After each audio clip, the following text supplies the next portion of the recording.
Title: Return of the Anunnaki genre. Sci-fi thriller, first contact length.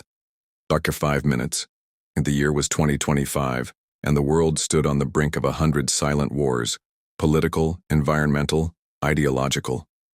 Nations bickered over land, water, and belief. Every screen flickered with fear. But all that changed on June 6th at 3:33 p.m. EST.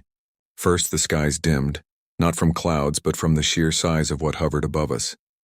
A colossal obsidian starship, shaped like an eye wrapped in golden serpents, stretched from horizon to horizon. No nation could claim it, and no radar could track it. The ship bore ancient Sumerian glyphs, and a symbol long buried in the myths of Earth, the Anunnaki. From the ship's underbelly, beams of radiant blue light descended, scattering across the Earth. In every major city, New York, Beijing, Cairo, Rio, Moscow, Johannesburg, they arrived. Tall humanoid beings cloaked in shining armor of starlight, with eyes like twin moons, emerged from the light. Their leader bore the name etched in every ancient stone, Enki. And in Washington, D.C., the president was rushed into a bunker. President Elena Ramirez stood before monitors showing the visitors standing calmly in Times Square, shaking hands and placing glowing stones in the hands of children. "What do they want?" she asked. A voice, not from the speakers but in her mind, answered, "We have returned not as gods but as guardians. You were our creation, seated with greatness you have strayed, but not beyond hope." At the United Nations, world leaders convened for an emergency session.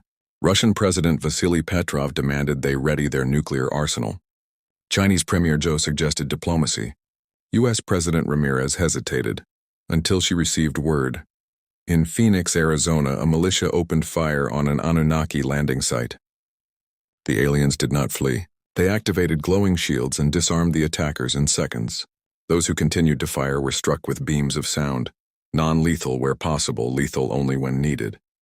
The message was clear: talk first, shoot, and you disappear. But the Anunnaki chose their meeting place, the Grand Canyon. Thousands gathered along the cliffs. In the canyon's heart, an Anunnaki structure rose from the earth itself, a temple of knowledge lost since the stars turned cold. Enki spoke to the people of Earth through the winds, translated into every language.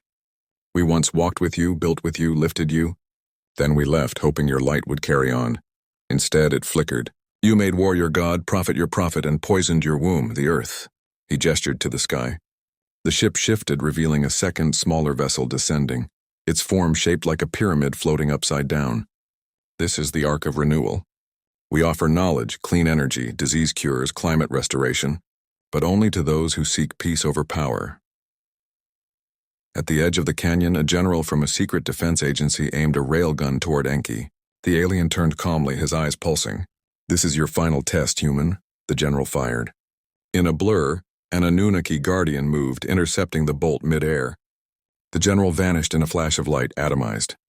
The crowd gasped, but Enki remained serene. Let this be the last blood spilled on sacred ground. As night fell, Enki looked to the stars and spoke to the watching world. "We will stay, and for now, learn, heal, or perish. The choice is yours." Then the ship split into countless lights, like stars forming new constellations in our sky. A silent reminder. In a dim cave within the Grand Canyon, a human archaeologist stumbled upon a stone tablet freshly uncovered by the Anunnaki structure. It bore one sentence: "When the moon turns red and Earth grows quiet, Part 2 begins." To be continued.